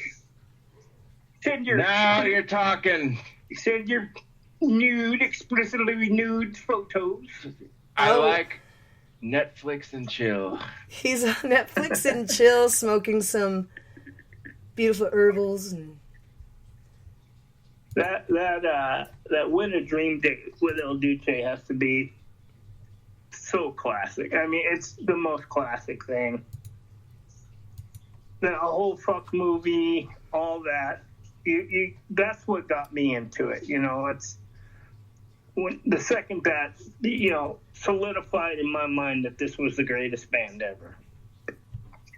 And the footage, you know, when I was 13, you know, after seeing that stuff, going into the Ivar Theater, I get to see the Ivar that the Mentors are talking about. It's the worst fucking strip club ever, and get to hang there with Duce was incredible. You know, it fucking crazy, man. So, you know, if you're around back then, that shit was magical. And that's what it was made of, huh? Yeah, it's fucking crazy. That's so cool. Even back then, Tom Petty used to pick up Duce and go party. A lot of people don't know that. Fancy Dreamer. Who's Fancy Dreamer? Drinking gut rot. That's you, of course. And then it says Sickie J sounds more like VHS and fuck. I still got a VHS player, so I'm all game. There you go. You bring the pizza. You bring the pizza. Steve's still fucking watching porno on Super 8. On beta? No, Super 8. Film. Oh shit. Yeah, okay. I used to have porno on Laserdisc. That was Remember with all that Swedish erotica that you get in the mail, Steve? Yeah, I remember that. I used to have this Laserdisc porn. It was called Walking Small. It was just a bunch of midgets going at it. Oh, fucking rad! Sounds like a short story. Yeah, I've never seen a hung midget unless it was in a tree. Oh my god! That is so fucking bad. I didn't mean it as a joke. I was just saying I never have seen one. That's fucking crazy. I love it. I don't think you can call them midgets anymore. I think they're little people. Little people. Yes. Little people. Little ones. Even that one guy that has that song, Don't Like Short People, he got a bunch of shit. That's an old song. Randy Newman? Yeah, he got him fucking wanted to cancel him. Seriously? Yeah. Fucking, they want to cancel John Wayne and the motherfucker's dead. Wow. Yeah, they canceled us quick at some places. Well, hopefully that they're going to start understanding and opening up and letting you guys start playing at better venues and doing bigger shows again. Because, I mean, with half the shit that's going on, I don't see why they should ban anything, really. Come on. Well, now. here's the way I look at it. I'm not going to get political here, and I know there's a lot of people freaking out over whatever the Project 2025 and all this shit is. I don't care about none of that shit. I want them to ban everything. Want to know why? Because when they do, we're in demand. They buy our shit underground. I want everything to be underground. I want the music world to be underground because it's fucking better for the fucking music world. I want the tattoo business to be underground because I've been in it for fucking 30 years. And when real motherfuckers got tattooed, that's what it was about, and it lined my fucking wallet. I want all that shit. I want marijuana to be fucking illegal everywhere. That way the people who grow it make more money. That's the way I fucking look at it. So Absolutely. I don't give a fuck. They can ban everything. Fuck, everybody go Christian and leave us the fuck alone, and we'll do what we can and try to stay out of jail. There you go. There you go. I'm down for that. Are you guys ready for some Police Hotel? Yeah. Let's do it. Here we go.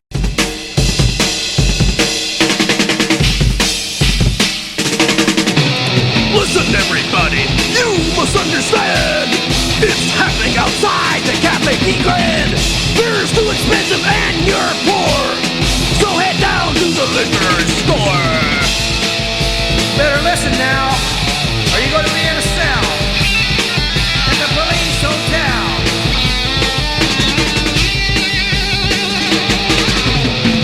Buy a torpedo of Colt 45. The dinosaur fuel will keep you alive. Then head back to the parking lot and look at skinheads drinking gut rot.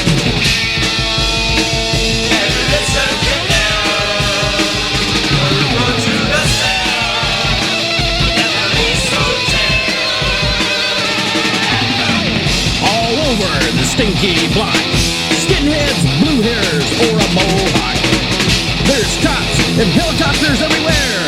They will kick your butt. They don't like your hair. And listen to now. When you go to the cell at the Police Hotel.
listen, bitch. Listen together. You're on your way to the cell at a police hotel.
Police Hotel. So you're asking me how come my picture isn't on this thing? Because I didn't want to put on my webcam. I'm You're running in curlers. Yeah, I'm not in curlers. No.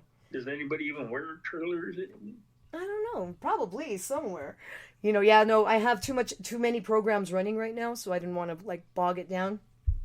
Oh. Yeah. Netflix and YouTube. And Netflix, YouTube, all of it. And so what I'm wondering... Pornhub. The Pornhub. Pornhub blasting in the back. Pornhub blasting in the back, only with the midget porn, because I like the short stories. If you met my ex, you'd understand. Ha! Just kidding. My bad. You guys know him anyway. So anyway, I think wait, I got a question. Have you ever got down with a little one? You just let one crust all over you? I don't think I don't know, man. Most of the men here in New Mexico are probably like 5'1". So I trip out, man. That's a whole different fucking world of people over there. They look like they're from a whole nother planet. There's a lot of turquoise, I noticed. Yeah, there is a lot of turquoise for sure. Oh, look, they're asking for OnlyFans. Huh. Maybe. Oh, yeah, you can get my OnlyFans on there. There I only you go. got one fan, though. Right? I have no fans. I'm good. Yeah. So and it blows air on me at night so I can breathe. Oh, that's probably Speaking your of biggest... OnlyFans, you need to check out that chick from Vixen. She's got an OnlyFans now, so go check her out. Which one, Lorraine? I don't know. One of them from Vixen's got it. Is it the lead singer? All wrinkly and sunburned. Oh, she's only singing the song, that one song they had. What was it? I forget it, but she's spreading her legs now. Nice. Like I said, she's from New Mexico. All that overpopulation of shit, like all these girls that want to be Instagram famous and OnlyFans and all that, really fucking, really made everything just too available. Can't get in trouble for nothing anymore. Except for, having the mentors play at your venue. Yeah, even Cardi B, rocking the WAP for the fucking, hopeful president to be, or whatever, what the fuck, singing about wet ass pussy, on every fucking radio. I saw a fucking bunch of little kids dancing to it the other day at a fucking Christmas, New Year's fucking thing in the middle of the street. And I'm like, really? But we get shit for shit? I don't get it. Yeah, no, it's pretty fucked up, I think. They're worried about the mentors when you got, back in the day, 2 Live Crew, the mentors, Blowfly, that shit meant something when we said the thing, but now it's just overdone. So fuck it. Let them ban it all. Let them fucking take it all away from everybody and make it underground again. Make music fucking dangerous again. So here's something that they say. I think the corn shucker story would be a good one to tell. You should give a free record to Click with the fattest ass. Well, there's history of Roy kind of doesn't really mind too much, but there was a single, I think might have been I Used to Love Her and I Had to Kill Her by Guns N' Roses. I think the flip side was their acoustic version of Corn Shucker on this like really rare 7-inch Guns N' Roses thing. You can find their cover of it, and the funny thing is, people will tell them that's a Mentors cover, and people will argue, no way, Guns N' Roses would never cover the Mentors. But if you read the fucking bass player's book, he mentions it. So we never got anything from that. And here's another story that a lot of people don't know. Roy wrote Over the Top, and I'm going over the top and playing fucking rock, and she's sucking on my cock. Basically that's the rundown of the show. Well, Blasco, the bass player for Ozzy at the time, wrote a song called Never Gonna Stop. He was in a Mentors tribute band called the 4F Club. He writes the song, goes, I'm going over the top, playing rock and roll when I'm never gonna stay. Same fucking thing. I know where they get it from. That happens a lot. But Roy don't want to cause no waves. But yeah, Guns N' Roses straight robbed that one. But if there's any more behind that song and how it came to be, Roy would have to answer that one. One of the first songs that we wrote as a band, I think the second song we wrote, first one was Butt Odor Number 5. But yeah, I remember writing that. What was the inspiration for the Corn Shucker? It was a friend of ours that butt fucked this hot chick at high school. Did it. Roy and Sickie and Duce all went to the same high school together. Same junior high, right? Elementary also, Steve, or was that before you moved to Seattle? Same elementary. So they also went with someone that it would end up being Nicky Six. And he was a year, Frank Bernard or whatever his name is. Right. And Roy thinked him out. Can I tell this story, Steve? Or you want to tell it? You tell it. Well, his buddy's left-handed guitar player had a Gibson Les Paul, and Nicky Six ripped him off, stole it from him. What? Yeah, because that's how this dude was. He was famous for taking empty guitar cases in music stores and coming out with a guitar inside of it. But he stole this left-handed Les Paul, and then Steve basically told on him and said, nah, Frank stole your guitar, and got him in some deep hot water. The guy can't be trusted. Oh, Still can't be trusted. Still can't be trusted. Got an opinion about everything. He has zero time for Mentors. Wow. The fuck? The things you learn. It's funny, people want to talk about all this bullshit and canceling everything. I've been thick-skinned all my life. Saw Motley Crue, Shout Out the Devil here in Bakersfield tour. I get backstage because my buddies work there, so they get me in. I get backstage with the band, and everybody else is partying because a lot of people know those guys. LA's only, short distance. So I go backstage, and, Vince Neil, oh no, that's a short little fat metal fatty, Oh no, you got to get out of here. No fat people allowed in a Motley Crue backstage. That's why Duce would always talk about how a real man rocks with a gut, Right. With a gut, and sissy bands like Motley Crue ain't got no fucking time for them, It's kind of funny.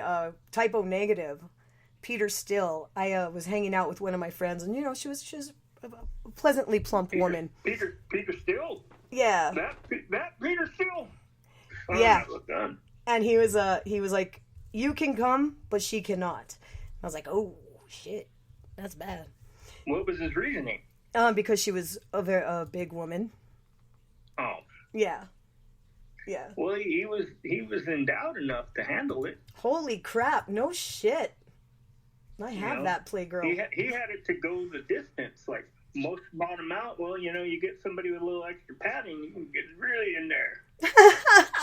get that fufa padding hitting you like a pillow. It's real comfortable. Okay, so here we have, is there any Northwest Breeders stuff recorded?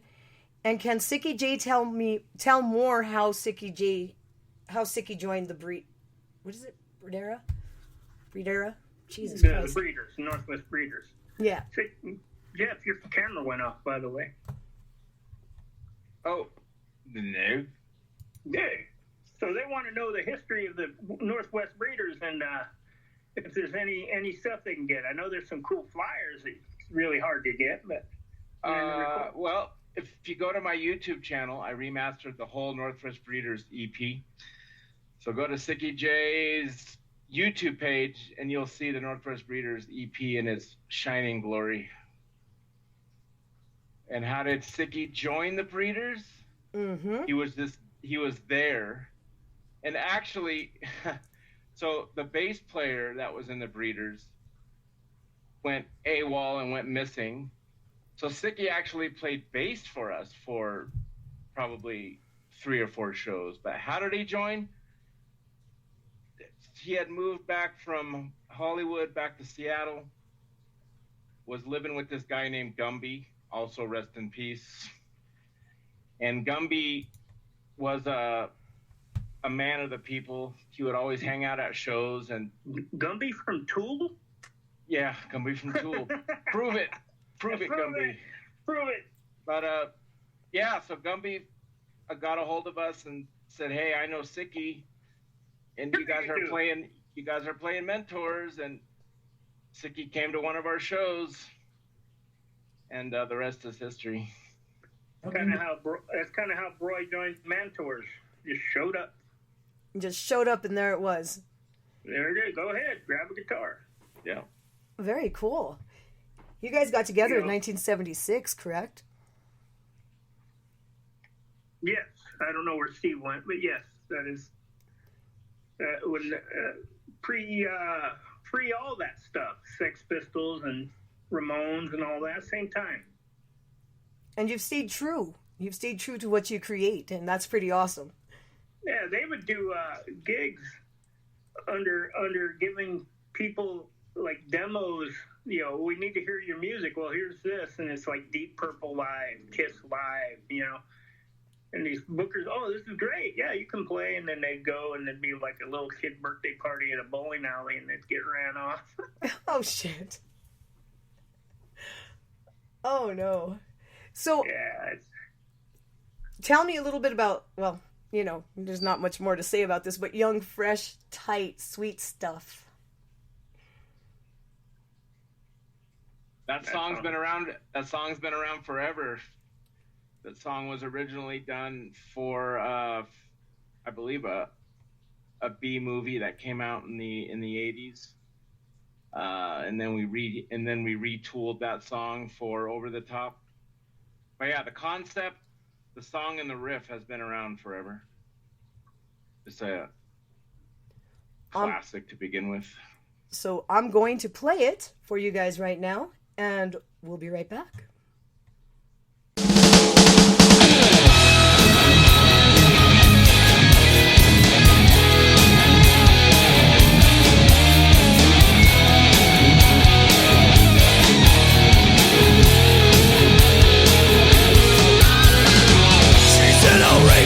Come here and give me a kiss. I'll come in her face. She loves to drink my piss. She sucks on my cock, sometimes all day and night. I'll do her again and again. Her pussy feels so tight. Young, fresh, tight, sweet stuff. It feels so good. She likes it rough. Young, fresh, tight, sweet stuff. I just can't seem to get enough. I wake up in the morning, my dick gets so stiff. She gives me a hand job, then she gives me a kiss. She makes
you go. Some young, fresh, tight, sweet stuff. Oh my God, I love you guys. The bitch is retarded. She rides the short bus. I was retarded and rode a short man. So anyways, we're not going to go there. So bad, so bad. Just shut up, Melissa. Don't go there. Don't go there. Okay. So we were talking about like movies and things that you guys were in. Like, do you want to tell them what we were just discussing? There's not really much more than that, you know. Was I not on? No. I was playing a song. On the radio? Yeah, I was playing a song. Basically, we're talking about how Duce and Sickie would freelance as extras for like rock videos and Tales from the Crypt Keeper, a TV show called Hunter, and a movie called, what's it called again? Inudio? Beaudio, or whatever Steve's saying. It's with Joan Jett and Tomato DePlenty, and it's like some Hollywood art, like famous underground movie, shit like that. There's a Screamers movie. What was it? One by the Screamers. Oh yeah, the Screamers. Yeah, and then that song "Young, Fresh, Tight, Sweet Stuff" you all just heard. Go look up the B movie Auntie May's Meat Pies, and you'll find that song. They're all sitting in a convertible with all the punks with their mohawks and makeup, and they're all singing the song in the back of the car. It's great. Auntie May's Meat Pies. So they're asking, are you going to sell your catalog to an investment firm like all the other punk bands are doing nowadays? Oh yeah. Yeah, pop art. Same people who bought Kiss want to do one of those 3D El Duce shows live on Broadway. Oh wow. Yeah, but it'll be basically El's head with a T-Rex body. Short hands, huh? Making the big bucks. Yeah. Making the big bucks. I don't know. Would anybody be into buying the catalog except for us? I got $20, Steve. Sold. The mentors will never die. Steve, what was one of your best experiences while being on tour? I mean, I know you have several, but what was the one that you just always go back to? It's tough to think about. I can't reveal the name of the women. Teresa Train. Well, you'd have to ask Sickie about that one. Yeah. In the afterlife. In the afterlife, he'll fucking haunt you if you do. Oh. Well, now I'm curious, man.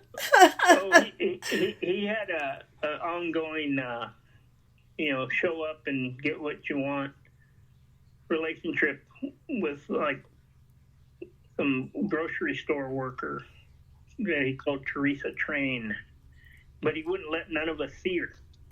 Oh. And I think he showed up one. She showed up one time, right, Roy? Got all fucking freaked out. Yeah. What are you doing here? He wasn't the nicest, Yeah. Sickie had me prank call her one time. We were all getting drunk at my house, and he gave me her phone number and told me what to say. He like wrote down some script, and I like called her up and pranked her. What did you say? I don't know. It was I was some ex-boyfriend, and I'm in town or some shit. It was pretty funny though. She totally fell for it. That's awesome. Wasn't she like 70-something years old or something? No. A gumming of a lifetime? Oh, God, yeah. That's so bad. So bad. So they're asking, how many tour dates did they do with Ministry? About 20. It was actually called The Revolting Cocks, which turned into Ministry. The Revolting Cocks. Yeah, it's a side project of Ministry. Featured the guy in 9 Inch Nails. The singer in 9 Inch Nails was in it. And, see who else, some other guy in some popular Scottish band. Al Jorgensen actually talked about that in an interview pretty recently. So if you go look up some interview with Al Jorgensen, he talks about the horror stories of touring with the Mentors. Yeah, it's in his book too. That's how Robin Zander from Cheap Trick got turned on to Mentors, because he was recording with Al, and did his homework and read the book, and then did research on the band, and just fell in love with the band. Oh, cool. Yeah, Mentors are mentioned a lot in a lot of people's books. Well, I could understand why. You guys leave a spanking good time wherever you go, all right? Yeah, definitely. Which was the worst Always band? like connecting with a good ass, good slap right on the ass. You can connect a bunch of people to Kevin Bacon, but we were doing that with the Mentors. Very cool. And we connect Elvis to the Mentors. Through. That's true. It's called the 7 degrees of El Duce. You can pretty much name anybody, and you can trace it back to Mentors through a producer, a musician, an athlete, a movie star, a hooker, a stripper. All roads lead back to Mentors. Yeah, if we do Elvis, we can go Elvis to his daughter to Mike Lockwood, her husband, that lived in Bakersfield, who I grew up with, to me, to El Duce. Actually, I can one-up you. So Elvis to Priscilla Presley, Dean Carr, producer video, and Dean Carr is like, a 4F Club member for life. So that's how you can do Priscilla too.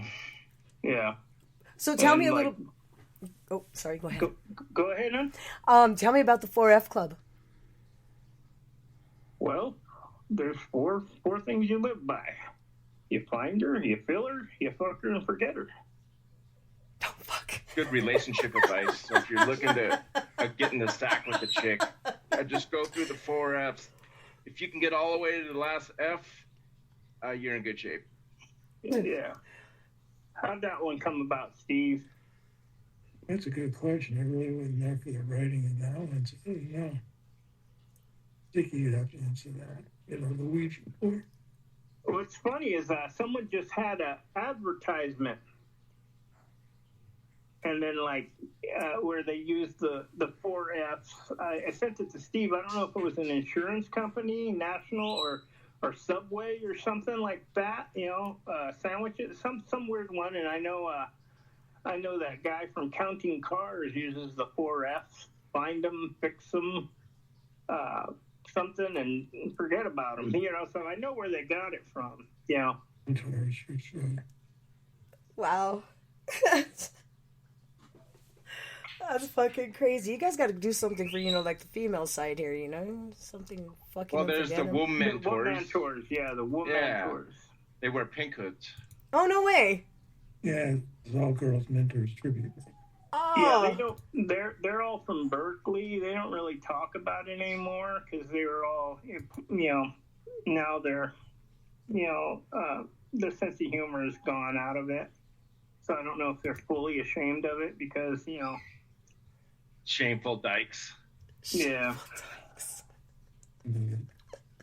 We're talking about the pliers that cut through wires. They're called dykes.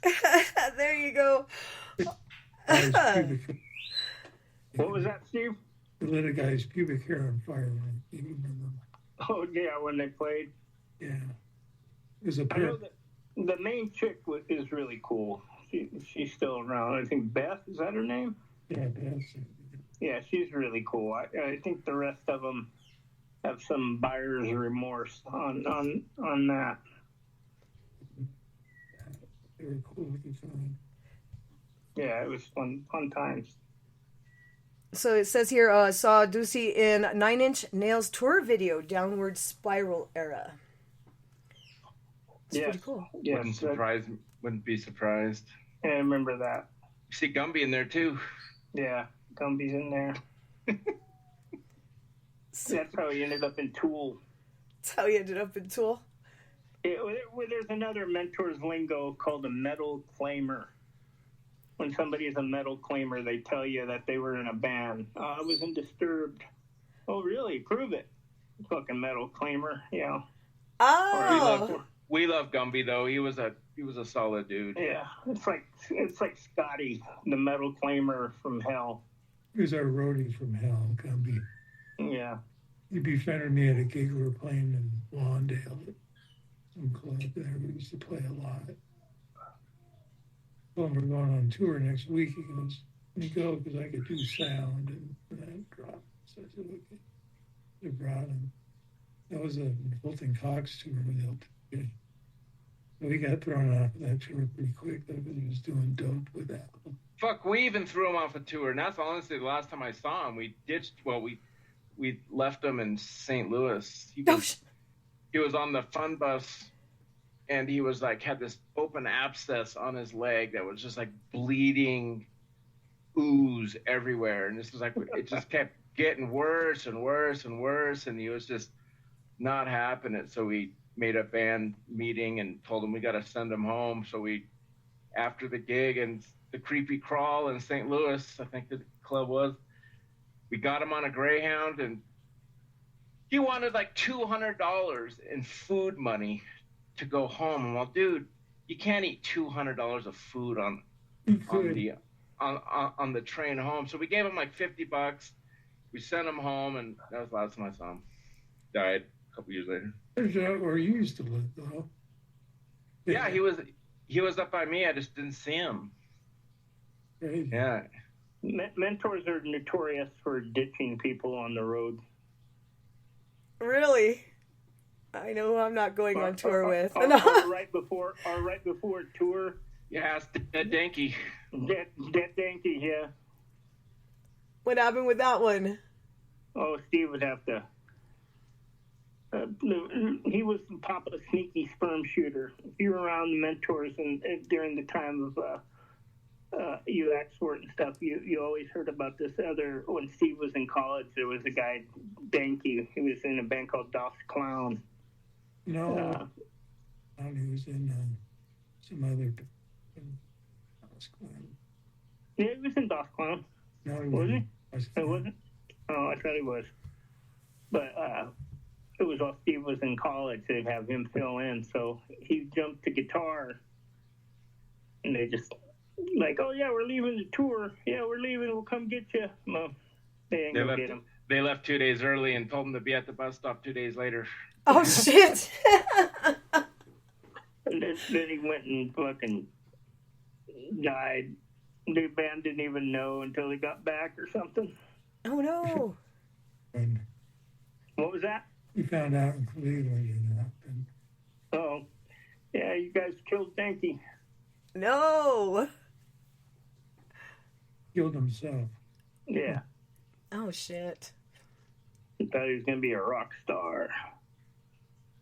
He got both bags. Because he was getting a bag for this other guy, but he wanted to take that one also. The other guy didn't get his bag. He was sport slamming. Great job.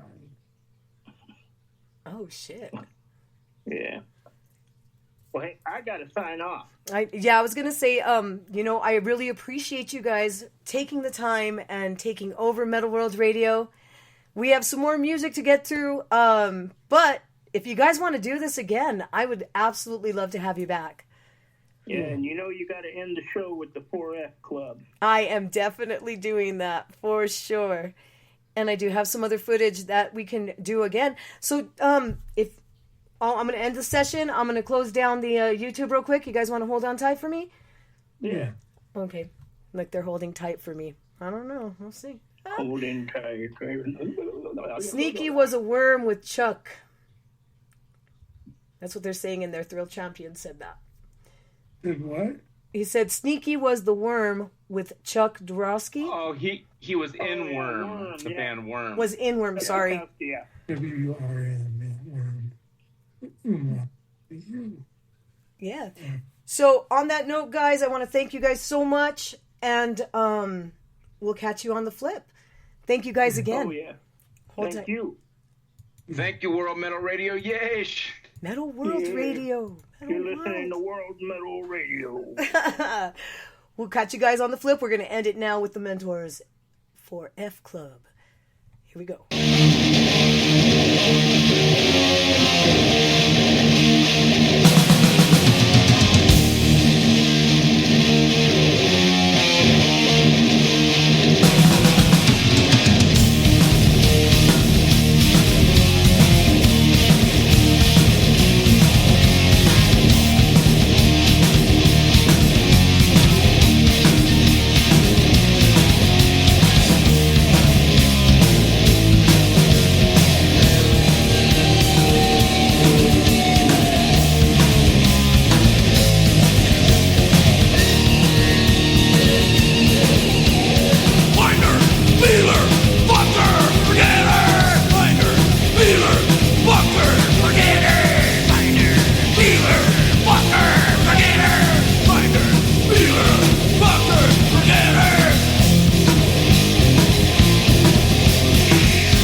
big ugly airhead, scumbag. What do we do, men? We find her, feel her, fuck her, forget her. Find her, feel her, fuck her, forget her. Find her, feel her, fuck her, forget her. Find her, feel her, fuck her, forget her. Find her, feel her, fuck her, forget her. Find her, feel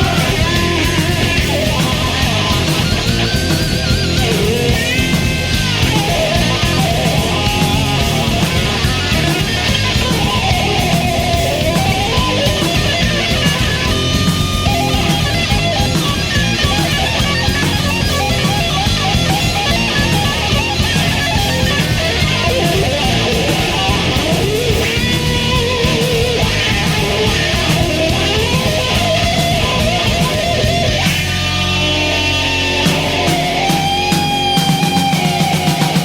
her. You gotta forget her. Pretend that you never met her. You point to the fucking door. You say, get out of here, you fucking whore. Pick up your bra and pick up your blouse and get the hell out of my house. Pretend you never met her. It's time to regret her. Find her, feel her, fuck her, forget her.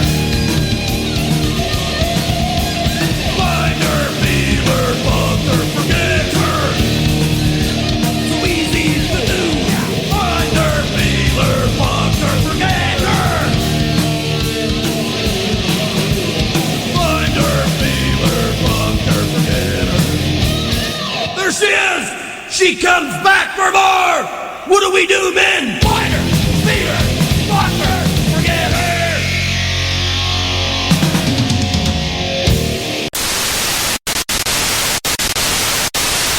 Metal. Sweet.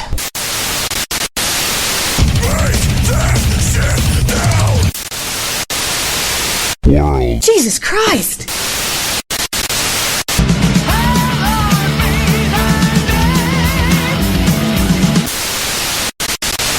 Radio. Holy shit. Where music is the universal language.